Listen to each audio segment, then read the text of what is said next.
Tem filme de terror que a gente bate o olho e a gente já sabe exatamente aquilo que a gente vai encontrar. E o Primata é um caso clássico de um filme como esse. A gente sabe que vai ter um animal feroz, fora de controle, nós vamos ter pessoas confinadas em um espaço e nós vamos ter uma sequência de decisões infelizes ocorrendo sucessivamente ao longo da história. Mas o que é interessante aqui não é porque o filme segue uma fórmula batida que ele vai ser ruim. O Primata, lançado agora em janeiro, ele conta a história de Lucy, uma menina que volta para passar um período na casa da sua família no Havaí, leva alguns amigos juntos para desfrutar ali dos dias, e quando ela chega na casa, a gente descobre que eles têm como animal de estimação o Ben, um chimpanzé treinado pela falecida mãe dela, uma professora de linguística, que tem um convívio ali com quase um membro da família.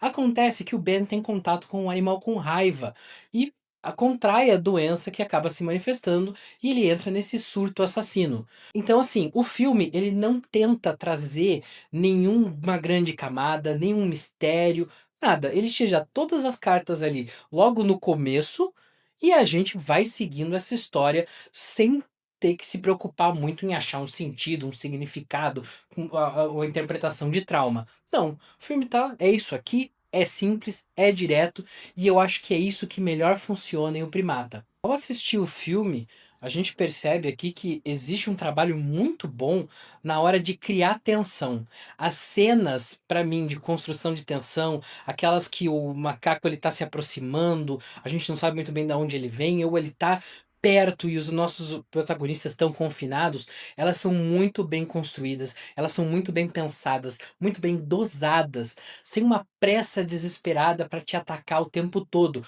O filme entende e ele segura esse ataque. É, às vezes muito mais eficiente do que escancarar logo de uma vez. Tem uma cena muito legal em que a protagonista e uma amiga dela são presas ali num armário, uma coisa assim, e o chimpanzé tá ali, tá rondando. Então é uma cena muito legal, até agora descrevendo, lembra um pouquinho o Halloween, né, a cena do guarda-roupa ali, mas é uma cena muito bem construída e ela tem um desfecho muito interessante também. Então mesmo quando você já sabe que algo ruim vai acontecer, e você sabe que vai acontecer, o caminho até essa sensação ele incomoda. E isso é muito legal. Um ponto que eu acho interessante, mas ele é um elogio, mas ele também é uma crítica com relação ao gore. O gore nesse filme, ele é muito bem feito. Tem uma cena que não vou considerar um spoiler, porque ela é logo a abertura do filme, em que a gente vê a primeira vítima do Ben, que é o veterinário que vai tratar ele, e a gente tem e os americanos eles têm uma expressão de que esse macaco pode arrancar sua cara. E a gente literalmente vê isso acontecendo no filme.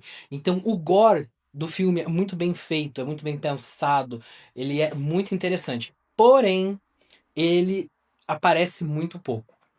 Eu acho que para um filme de um animal descontrolado e um animal como um chimpanzé, que é um animal forte por si só, eu gostaria de ter visto um pouco mais desse gore, ter visto esse sangue correndo, né? E não é por um fetiche de violência, não, nada disso.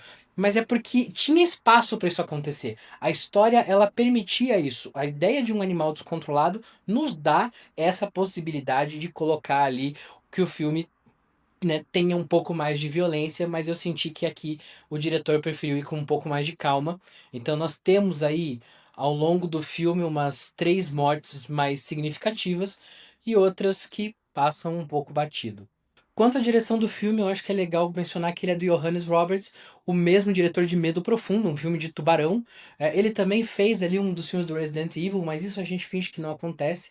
E esse filme mostra que realmente o lugar dele é contando histórias de animais ferozes, assassinos e descontrolados. Ele conduz muito bem o filme, como eu já mencionei, as cenas de tensão são muito eficientes, ele sabe construir isso, ele sabe lidar.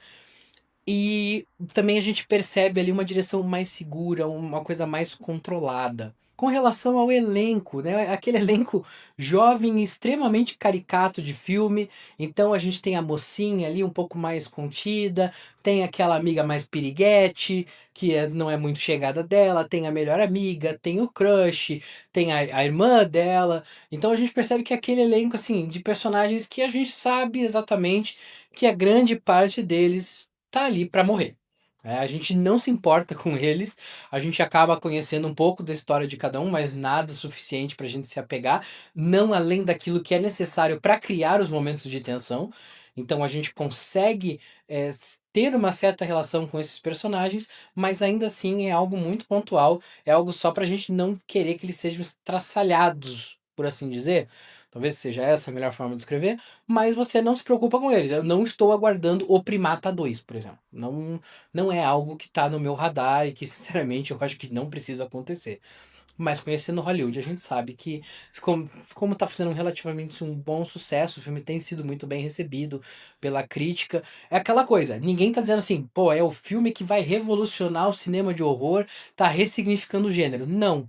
Ele é um filme formulaico, mas que prova que uma fórmula bem executada, ela é sim capaz de gerar uma história interessante. E eu acho que isso é o que melhor define o filme. O Primata é aquele filme que você com certeza já viu outras versões dele, mas que ele te prende muito mais do que deveria. E você sai do cinema com aquela sensação assim de me divertir. Gostei, fui entretido. Ele não é um filme que vai mudar a sua visão, ele não vai te assombrar por semanas, tá? Você vai lembrar de uma morte ou outra, mas não é um filme que te marca, mas ele entrega exatamente aquilo que ele promete, né? Como eu falei no começo, é um filme que ele te dá todas as cartas ali e fala assim, ó, é isso aqui o filme, não tem nada, não tem nenhum significado, mas você recebe ali uma tensão, um desconforto e aquela sensação que você sabe que vai dar errado, porque você sabe que vai dar errado. E o filme ele te entrega isso com maestria. Então, pra mim, às vezes isso, sinceramente, já é o suficiente. É isso. Essas são as minhas considerações sobre o Primata. Espero que você tenha gostado. Então, se você está assistindo esse vídeo, se você está ouvindo o nosso podcast, deixa sua curtida, seu comentário, manda pra alguém que você quer levar a assistir esse filme e vamos falar sobre mais filmes de terror.